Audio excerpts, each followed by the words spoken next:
Hi, let's talk about business. My name is Nelson Peña from IMC International, partnering with Dukascopy Swiss Financial TV. Today we are going to talk about doing business in Brazil. And for this I have invited a local person in Rio de Janeiro, Mr. Francisco Crespo, who is the country manager for IMC International in this country. Hi Francisco, welcome to the interview. Hi Nelson, thank you for the opportunity to talk about Brazil and to IMC potential in the country. I really appreciate the opportunity. It's a pleasure, Francisco. Preparing this interview with you, I was thinking about Brazil and somehow I have a conflict. You know why? Yep. Because you have been somehow over the last 10 years a kind of El Dorado, so everybody was running to do business in Brazil. And now Yes. if we are looking on the pictures on Brazil, if you see the figures, something is changing. What is changing there? Well, Nelson, we are facing some challenges. First of all, I would say that the oil crisis has been affecting Brazil. We are a crude oil exporter. And also, we are facing some sectorial problems in Latin American area. Our biggest importing of cars, which is Argentina, has dropped substantially their volumes. And because of that, auto industry in Brazil is declining. Then we are declining the auto industry. We are losing money in the oil and gas industry. But I do believe that there are some temporary problems that we are going to overcome. I really believe that overall the opportunities are much bigger than the challenges or than the risks. I do believe, because you are Brazilian, so you have to be very optimistic about. Yes. But I tell you, I have learned to live with much more difficult environments in the past, in the hyperinflation times. And I tell you, now we are much better. And we do have a strength in Brazil. If I would have to list the reasons for investing in Brazil, number one I would mention is the size of our internal market. Let's not forget that we are 200 million people in Brazil. And currently, we are the 7th economy in the world, just after United Kingdom. And this counts, of course, this counts in our favor. And I still see potential for growth. Besides that, Brazil is a very homogeneous country.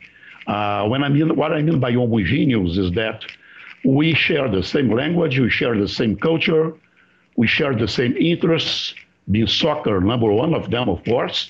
And we do not face any internal conflicts. We do not have ethnic conflicts, we do not have religion conflicts, we do not have regional conflicts.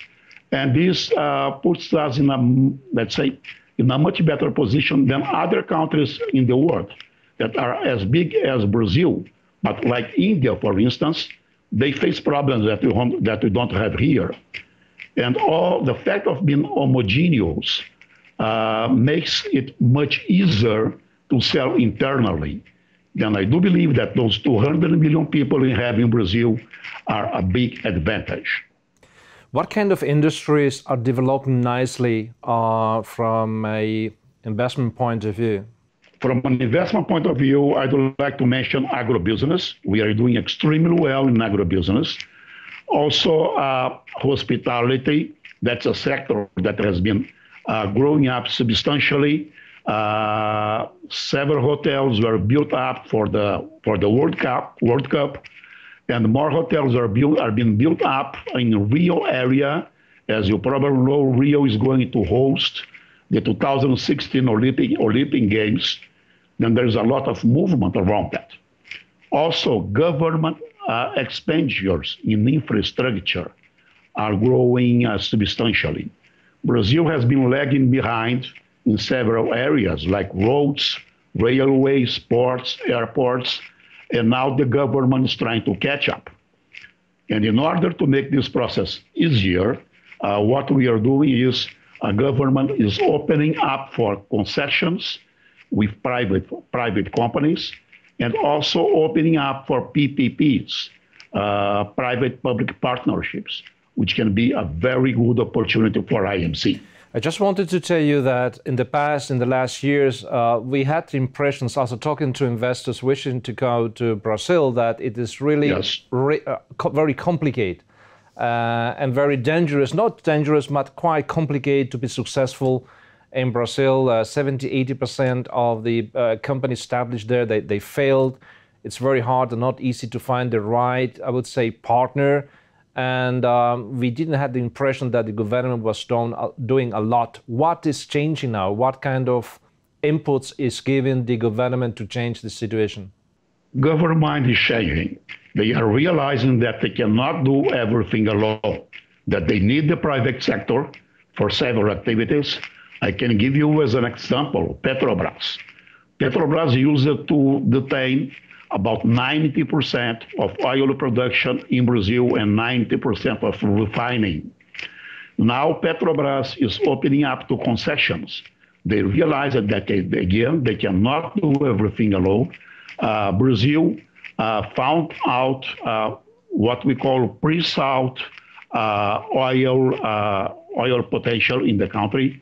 And about 3 months ago, we had some auctions to allow the participation of foreign companies to explore those pre-salt oil fields. That's a good example on how things are changing in Brazil.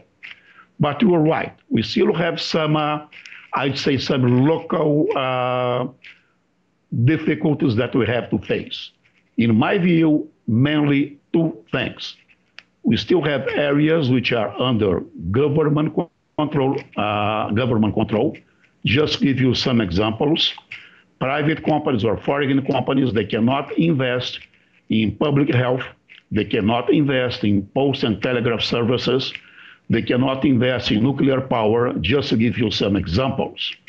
And the other second big challenge that we see, and for me that's definitively number one, is the enormous tax complexity in Brazil.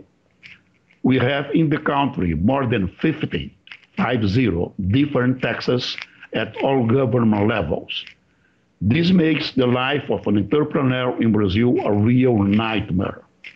It's really tough to comply with all the regulations we have, and this has to change. Currently, there is a tax reform bill in the Congress to be discussed, but very frankly, I do not see important changes in the short term. But it will change in the future because everybody's complaining about this. Yeah. It's not possible to live under that tax environment. Okay, Francisco, I'd like to thank you for this first insight. I will come back soon. Thanks. And I'll see you very soon. Bye-bye. Thank you. Thank you, Nelson. Bye-bye. This was Let's Talk About Business, talking about doing business in Brazil. And I will come back soon. Bye-bye.